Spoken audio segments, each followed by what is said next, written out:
Morning everyone. Today we are going to start with the dissection of the cubital fossa region. So I just want to fetch your focus in this region so that we can focus over this part. Basically the cubital fossa, it is present at the junction of arm and the forearm. So this is the junctional region. The word cubitus means the elbow and the fossa means a depression.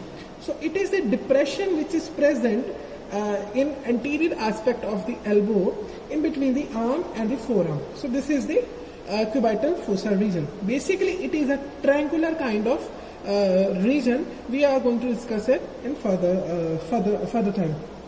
So first of all, I just want to tell you that this cubital fossa is going to have this roof, the floor, the medial boundary, the lateral boundary, and there are certain contents which are present. So I just want to start with the roof part.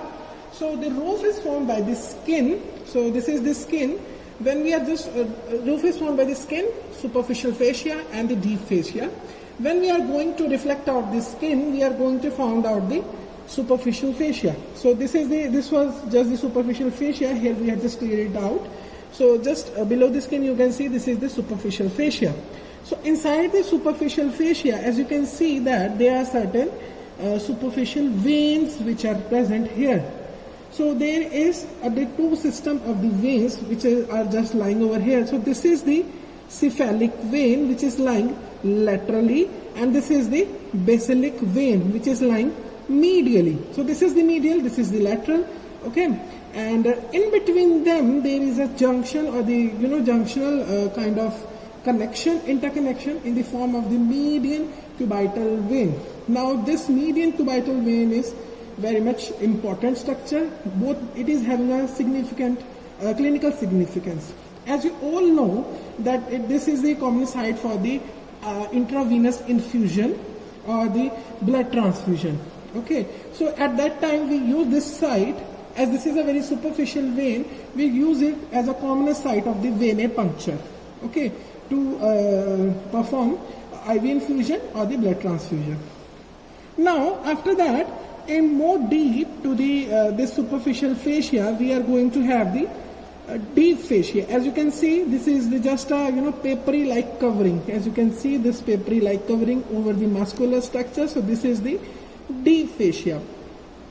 So this is all about the roof. Now we move on to the boundaries. As I had earlier mentioned, it is a triangular kind of structure in which it is having a medial boundary, a lateral boundary, and a base. So first of all, starting with the base is formed by an imaginary line which is formed in between the two epicondyles of the humerus. So this is the medial epicondyle and this is the lateral epicondyle. Okay, then we are having a medial structure muscle which is known as the pronator teres muscle. We are having a laterally lying muscular bulk which is known as the brachioradialis muscle. So at their cross section, the crossing point, there is an apex which is formed. So this will be the apex of this triangle, and the base is formed by the imaginary line. Now I move on to the contents of the this region, the cubital fossa. So this is the medial most boundary which is known as the pronator teres. Just lateral to the pronator teres, we are having one nerve. This nerve is known as the median nerve. This is known as the median nerve. Okay. Then we are having the brachial artery. So this is the brachial artery. And then lastly we are having the tendon of the biceps brachii muscle. So this is the biceps brachii muscle. As you can see, it is the one of the major muscle of the arm. So it is going to have the two attachments. So one in the form of the bicipital tendon, which is going towards the radial tuberosity, and other is the bicipital aponeurosis, okay, which is just going to insert inside the deep fascia. Then last but not the least, we are having one more structure which is present lateral most. It is not considered as an actual content of the cubital fossa, but it is called as a guest content. So this is the radial nerve which is just present below the brachioradialis muscle. So this is the radial nerve. You should know about this structure. So this is a radial nerve. Now last but not the least, we are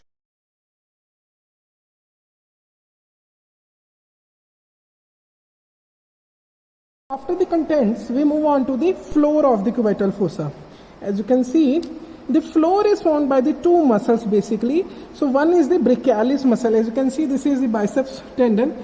Just behind the brachialis, just behind the biceps, we are having the brachialis muscle over here. So brachialis is going to form the proximal part of the floor of the this cubital fossa. And then we are having the supinator muscle, which is lying deep on the lateral aspect, and it is going to form the distal aspect of the floor of the cubital fossa. So these both two muscles are going to form the floor of the cubital fossa. Now just I want to revise all this stuff for you. So for seeing the different superficial, we had just seen the skin, superficial fascia. Inside the superficial fascia, we are having this venous system. This is the median cubital vein. This is the basilic vein. This is the cephalic vein. And then we are having this bicipital aponeurosis. This is the bicipital tendon. This muscle is the pronator teres muscle.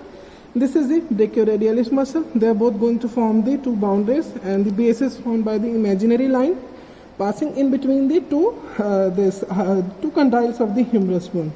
Now moving on to the contents again, from medial to lateral, we are just having the medial most is this is the median nerve, as you can see over here. Then we are having the brachial artery, which is present over here, and then we are having the tendon of the biceps muscle. And last but not the least, this is the radial nerve, which is just present just beneath the, actually it is present beneath the brachioradialis muscle. So this is all about the cubital fossa. Thank you.